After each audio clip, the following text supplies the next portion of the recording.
The Assembly will hear an address by His Excellency Benjamin Netanyahu, Prime Minister of the State of Israel.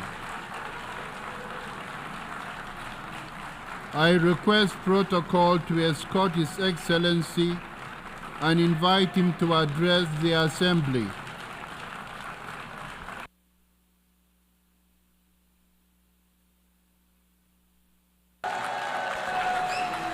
Order, please.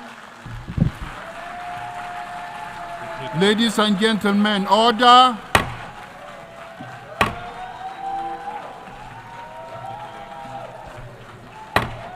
Order, please.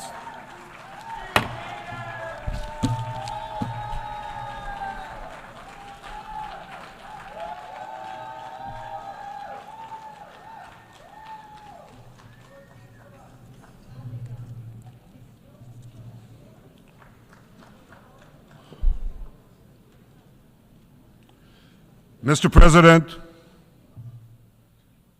ladies and gentlemen,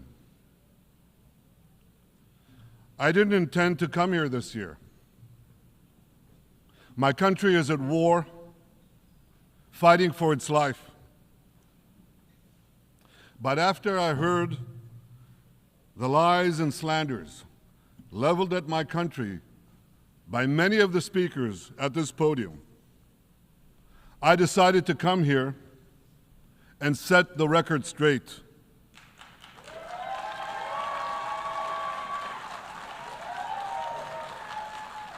I decided to come here to speak for my people, to speak for my country, to speak for the truth. And here's the truth. Israel seeks peace. Israel yearns for peace. Israel has made peace and will make peace again.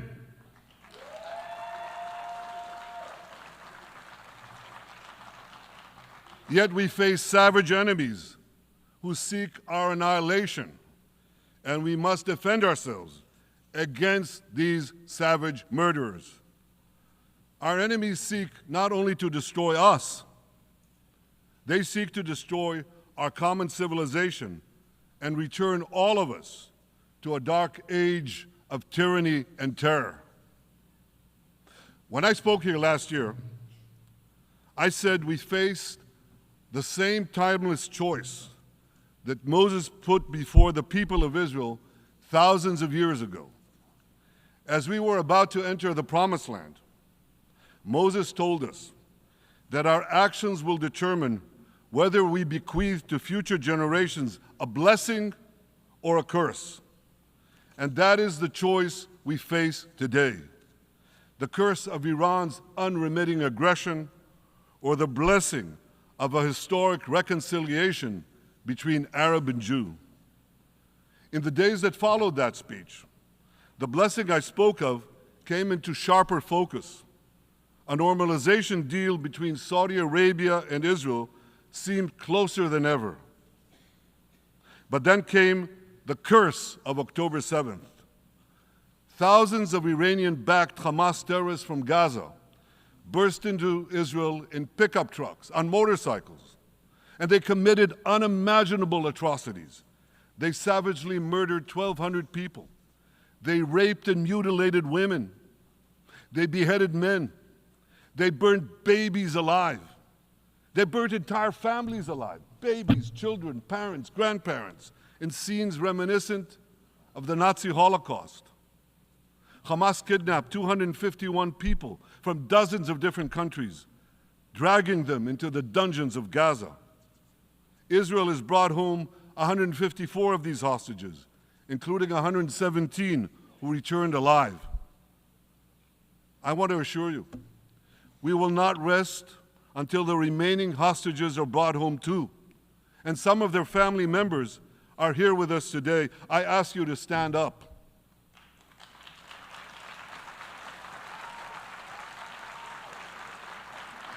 With us is Eli Stevie, whose son Idan was abducted from the Nova Music Festival. That was his crime.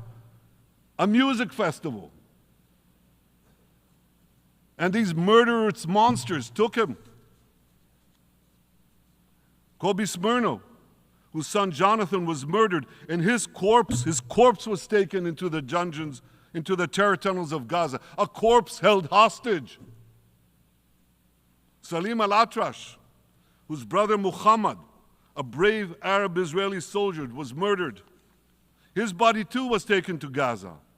And so was the body of Ifat Hyman's daughter in Bar, who was brutally murdered at that same music festival. With us is Sharon Sharabi, whose brother Yossi was murdered, and who prays for his older brother Eli, who is still held hostage in Gaza. And with us too is Yizhar Lifshitz from kibbutz Nir Oz, a kibbutz that was wiped out by the terrorists. Thankfully, we achieved the release of his mother Yocheved, but his father Oded is still languishing in an underground terrorist hell of Hamas. I again promise you, we will return your loved ones home. We will not spare that effort until this holy mission is accomplished.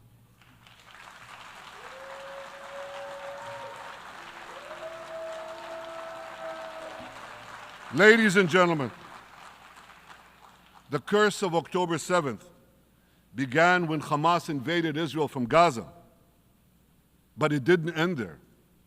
Israel was soon forced to defend itself on 6 more war fronts organized by Iran. On October 8th, Hezbollah attacked us from Lebanon.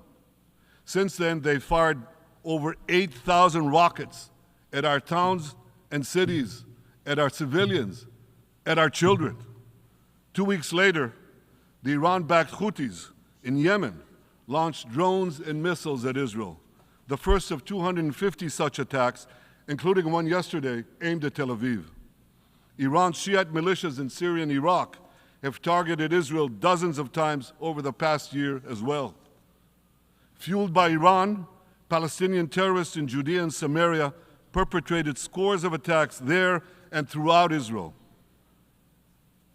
And last April, for the first time ever, Iran directly attacked Israel from its own territory, firing 300 drones, cruise missiles, and ballistic missiles at us. I have a message for the tyrants of Tehran. If you strike us, we will strike you. There is no place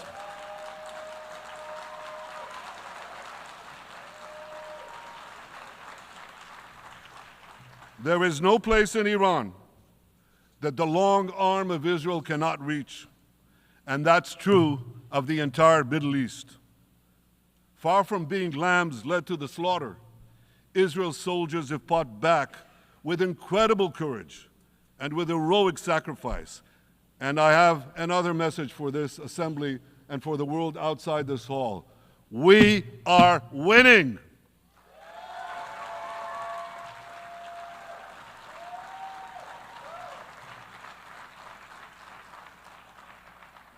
Ladies and gentlemen, as Israel defends itself against Iran in the seven-front war, the line separating the blessing and the curse could not be more clear. This is the map I presented here last year. It's a map of a blessing. It shows Israel and its Arab partners forming a land bridge connecting Asia and Europe between the Indian Ocean and the Mediterranean Sea. Across this bridge, we will lay rail lines, energy pipelines, fiber optic cables, and this will serve the betterment of 2 billion people. Now look at this second map. It's a map. Look at the second map. It's a map of a curse. It's a map of an arc of terror that Iran has created and imposed from the Indian Ocean to the Mediterranean. Iran's malignant arc has shut down international waterways. It cuts off trade. It destroys millions, destroys nations from within, and inflicts misery on millions. On the one hand, a bright blessing a future of hope. On the other hand, a dark future of despair. And if you think this dark map is only a curse for Israel, if you think that, then you should think again. Because Iran's aggression, if it's not checked, will endanger every single country in the Middle East and many, many countries in the rest of the world. Because Iran seeks to impose its radicalism well beyond the Middle East. That's why it funds terror networks on 5 continents. That's why it builds ballistic missiles for nuclear warheads to threaten the entire world.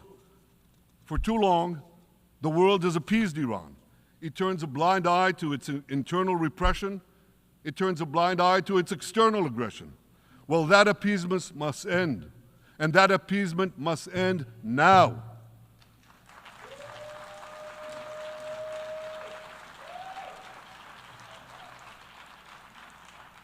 Nations of the world should support the brave people of Iran who want to rid themselves of this evil regime. Responsible governments should not only support Israel in rolling back Iran's aggression, they should join Israel. They should join Israel in stopping Iran's nuclear weapons program. In this body, in the Security Council, we're going to have a deliberation in a few months. And I call on the Security Council to snap back UN Security Council sanctions against Iran, because we must all do everything in our power to ensure that Iran never gets nuclear weapons.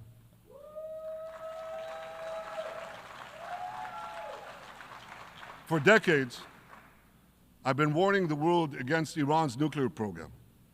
Our actions delayed this program by perhaps a decade, but we haven't stopped it. We've delayed it, but we haven't stopped it. Iran now seeks to weaponize its nuclear program for the sake of the peace and security of all your countries.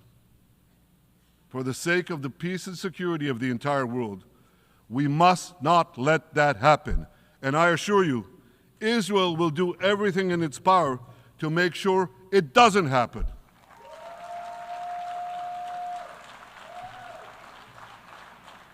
So, ladies and gentlemen, the question before us is simple. Which of these 2 maps that I showed you will shape our future? Will it be the blessings of peace and prosperity for Israel, our Arab partners, and the rest of the world? Or will it be the curse in which Iran and its proxies spread carnage and chaos everywhere? Israel has already made its choice. We've decided to advance the blessing. We're building a partnership for peace with our Arab neighbors while fighting the forces of terror that threaten that peace. For nearly a year, the brave men and women of the IDF have been systematically crushing Hamas's terror army that once ruled Gaza. On October 7th, the day of that invasion into Israel, that terror army numbered nearly 40,000 terrorists. It was armed with more than 15,000 rockets. It had 350 miles of terror tunnels, an underground network bigger than the New York subway system, which they used to wreak havoc above and below ground.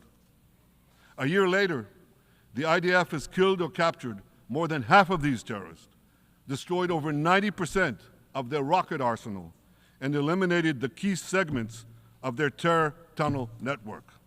In major military operations,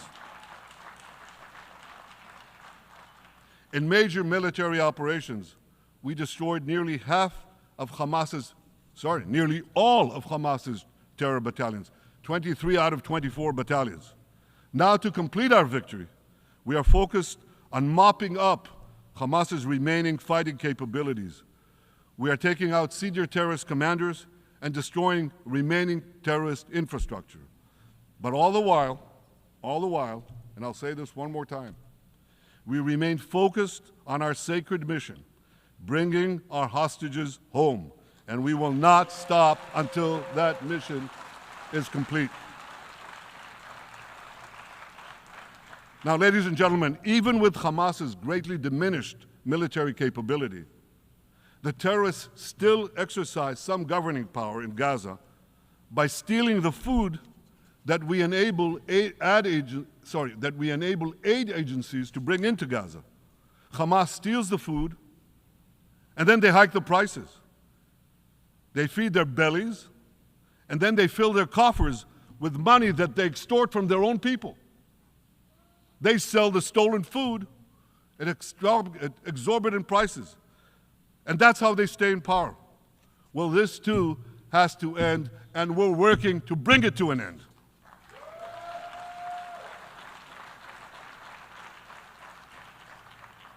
And the reason is simple.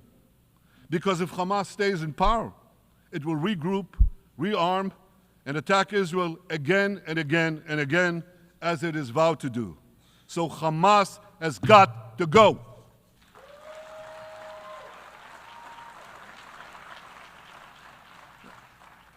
Just imagine, for those who say, well, Hamas has to stay, it has to be part of a post-war Gaza, imagine in a post-war situation in World War II, imagine allowing the defeated Nazis in 1945 to rebuild Germany. It's inconceivable, it's ridiculous. It didn't happen then, it's not going to happen now.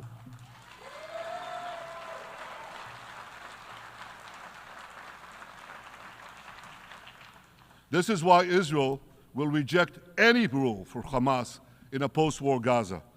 We don't seek to resettle Gaza. What we seek is a demilitarized and de-radicalized Gaza. Only then can we ensure that this round of fighting will be the last round of fighting. We are ready to work with regional and other partners to support a local civilian administration in Gaza committed to peaceful coexistence. As for the hostages, I have a message for the Hamas captors. Let them go. Let them go. All of them. Those alive today must be returned alive, and the remains of those whom you brutally killed must be returned to their families.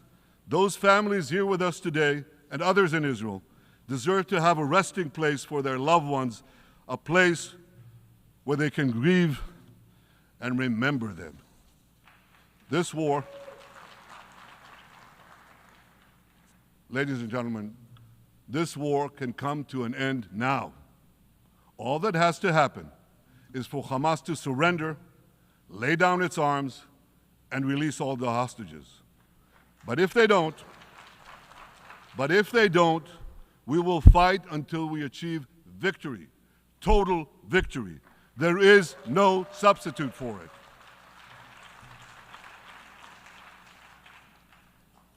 Israel must also defeat Hezbollah in Lebanon. Hezbollah is the quintessential terror organization in the world today. It has tentacles that span in all continents. It has murdered more Americans and more Frenchmen than any group except bin Laden. It's murdered the citizens of many countries represented in this room. And it has attacked Israel viciously over the last 20 years, in the last year, completely unprovoked. A day after the Hamas massacre, on October 7th, Hezbollah began attacks against Israel, which forced more than 60,000 Israelis on our northern border to leave their homes, becoming refugees in their own land. Hezbollah turned vibrant towns in the north of Israel into ghost towns.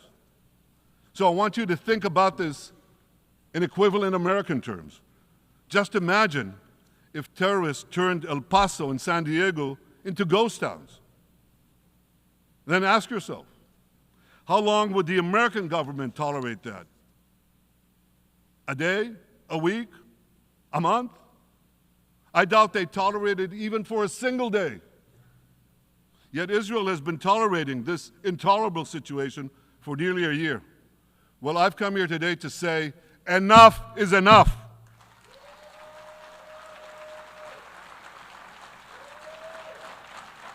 We won't rest until our citizens can return safely to their homes. We will not accept a terror army perched on our northern border, able to perpetrate another October 7th-style massacre. For 18 years, Hezbollah brazenly refused to implement UN Security Council Resolution 1701, which requires it to move its forces away from our borders. Instead, Hezbollah moved right up to our border. They secretly dug terror tunnels to infiltrate our communities and indiscriminately fired thousands of rockets into our towns and villages. They fire these rockets and missiles not from military sites, not from that. They do that too. But they fire those rockets and missiles after they place them in schools, in hospitals, in apartment buildings, and in the private homes of the citizens of Lebanon. They endanger their own people. They put a missile in every kitchen, a rocket in every garage. I said to the people of Lebanon this week, get out of the death trap that Hezbollah has put you in. Don't let Nasrallah drag Lebanon into the abyss. We're not at war with you. We're at war with Hezbollah, which has hijacked your country and threatens to destroy ours. As long as Hezbollah chooses the path of war, Israel has no choice, and Israel has every right to remove this threat and return our citizens to their homes safely. And that's exactly what we're doing.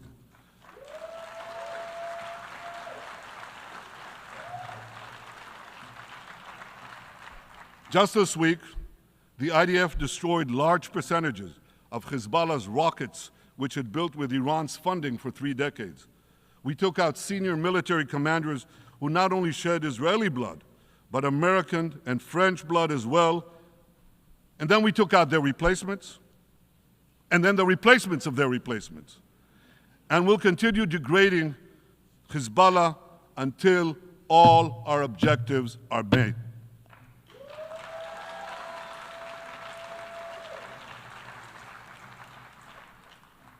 Ladies and gentlemen, we're committed to removing the curse of terrorism that threatens all civilized societies.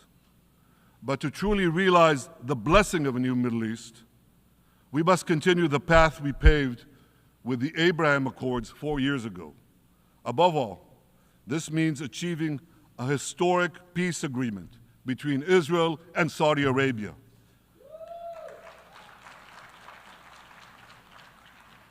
And having seen the blessings that we've already brought with the Abraham Accords, the millions of Israelis who've already flown back and forth across the Arabian Peninsula, over the skies of Saudi Arabia, to the Gulf countries, the trade, the tourism, the joint ventures, the peace, I say to you, what blessings such a peace with Saudi Arabia would bring. It would be a boon to the security and economy of our two countries. It would boost trade and tourism across the region. It would help transform the Middle East into a global juggernaut. Our two countries could cooperate on energy, water, agriculture, artificial intelligence, and many, many other fields. Such a peace, I'm sure, would be a true pivot of history. It would usher in a historic reconciliation between the Arab world and Israel, between Islam and Judaism, between Mecca and Jerusalem. While Israel is committed to achieving such a peace, Iran and its terror proxies are committed to scuttling it. That's why one of the best ways to foil Iran's nefarious designs is to achieve the peace. Such a peace would be the foundation for an even broader Abrahamic alliance. And that alliance would include the United States, Israel's current Arab peace partners, Saudi Arabia, and others who choose the blessing of peace. It would advance security and prosperity across the Middle East and bring enormous benefits to the rest of the world. With American support and leadership, I believe this vision can materialize, and much sooner than people think. And as the Prime Minister of Israel, I will do everything in my power to make it happen. This is an opportunity that we and the world should not let go by.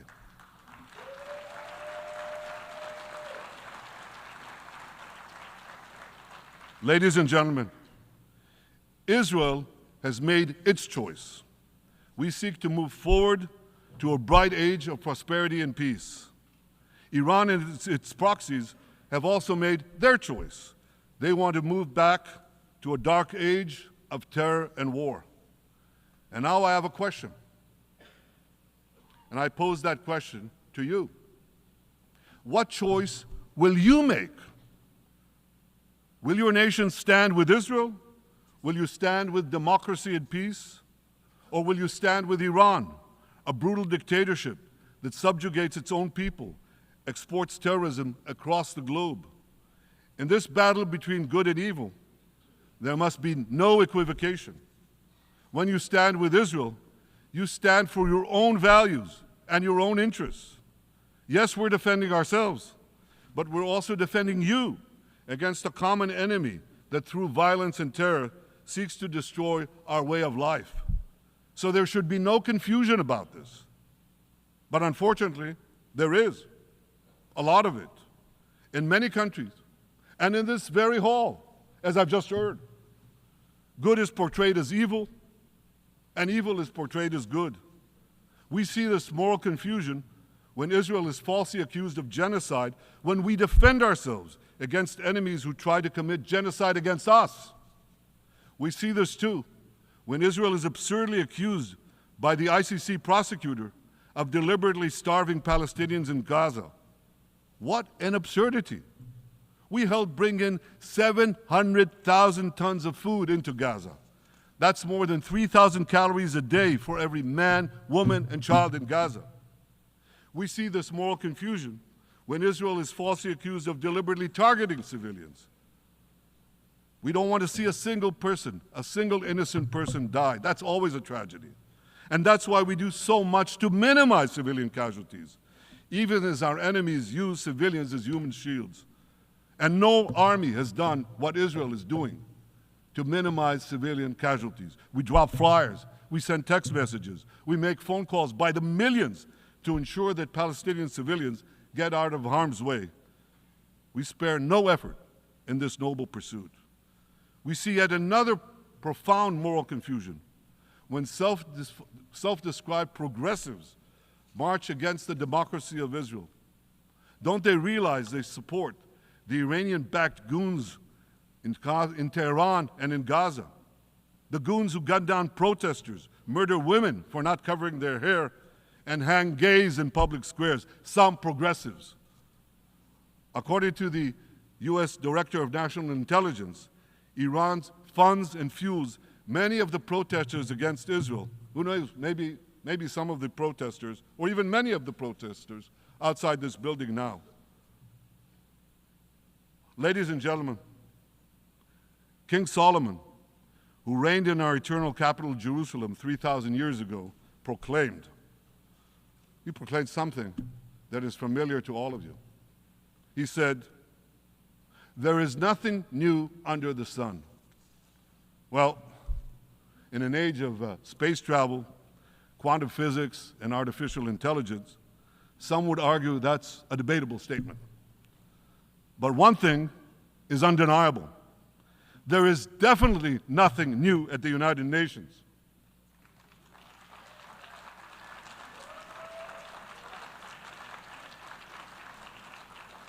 Take it from me. I first spoke from this podium as Israel's ambassador to the UN in 1984. That's exactly 40 years ago. And in my maiden speech here, I think it's the same podium, by the way. In my maiden speech here, I spoke against a proposal to expel Israel from this body. 4 decades later, I find myself defending Israel against that same preposterous proposal. And who's leading the charge this time? Not Hamas, but Abbas, Palestinian Authority President Mahmoud Abbas. This is the man who claims he wants peace with Israel. Yet he still refuses to condemn the horrific massacre of October 7th. He's still paying hundreds of millions to terrorists who murder Israelis and Americans. It's called pay for slay. The more you murder, the more you get paid. And he still wages unremitting diplomatic warfare against Israel's right to exist and against Israel's right to defend itself. And by the way, they amount to the same thing. Because if you can't defend yourself, you can't exist. Not in our neighborhood, certainly, and maybe not in yours. Standing in this podium 40 years ago, I told the sponsors of that outrageous resolution to expel Israel, gentlemen, check your fanaticism at the door. Today, I tell President Abbas and all of you who would shamefully support that resolution, check your fanaticism at the door. The singling out of the one and only Jewish state continues to be a moral stain on the United Nations. It has made this once respected institution contemptible in the eyes of decent people everywhere. But for the Palestinians, this UN House of Darkness is home court. They know that in this swamp of anti-Semitic bile, there's an automatic majority willing to demonize the Jewish state on anything. In this anti-Israel flat earth society, any false charge, any outlandish allegation can muster a majority. In the last decade, there have been more resolutions passed against Israel in this hall at the UN General Assembly than against the entire world combined. Actually, more than twice as many. Since 2014, this body condemned Israel 174 times. It condemned all the other countries in the world 73 times. That's more than 100 extra condemnations for the Jewish state. What hypocrisy, what a double standard, what a joke. So the UN's hostility.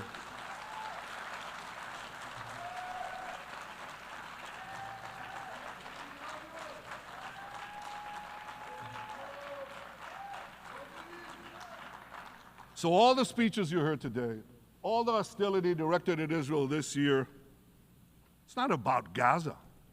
It's about Israel. It's always been about Israel's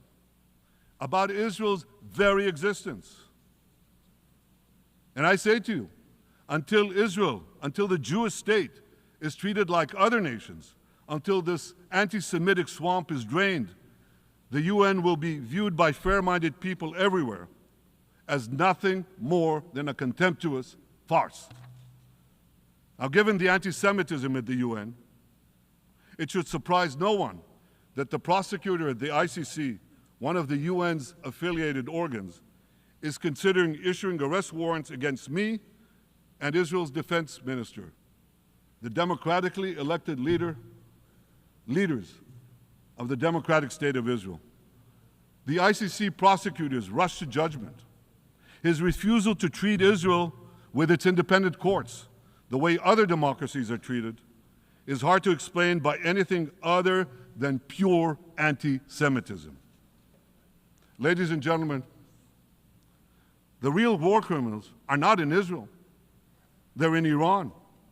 They're in Gaza, in Syria, in Lebanon, in Yemen.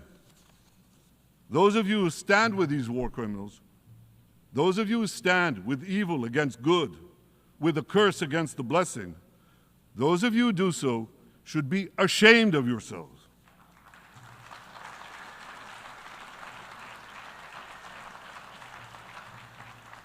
But I have a message for you. Israel will win this battle. We'll win this battle because we don't have a choice. After generations in which our people were slaughtered, remorselessly butchered, and no one raised a finger in our defense, we now have a state. We now have a brave army, an army of incomparable courage, and we are defending ourselves. As the book of Samuel says in the Bible, Netzach Yisrael lo yishaker. The eternity of Israel will not falter.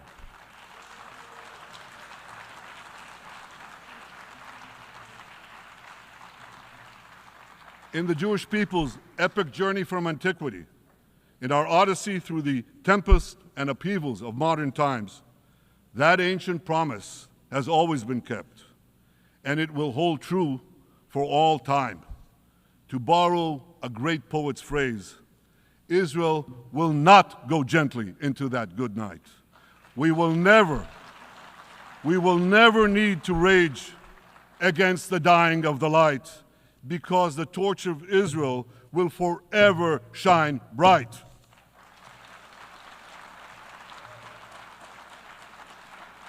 To the people of Israel and to the soldiers of Israel, I say, be strong and of good courage. חזקו ואמצו ואל תיראו מפניהם, כי אדוני אלוהיך הוא ההולך עמך, לא ירפך ולא יעזבך. Am Yisrael Chai, the people of Israel live, now, tomorrow, forever. Thank you.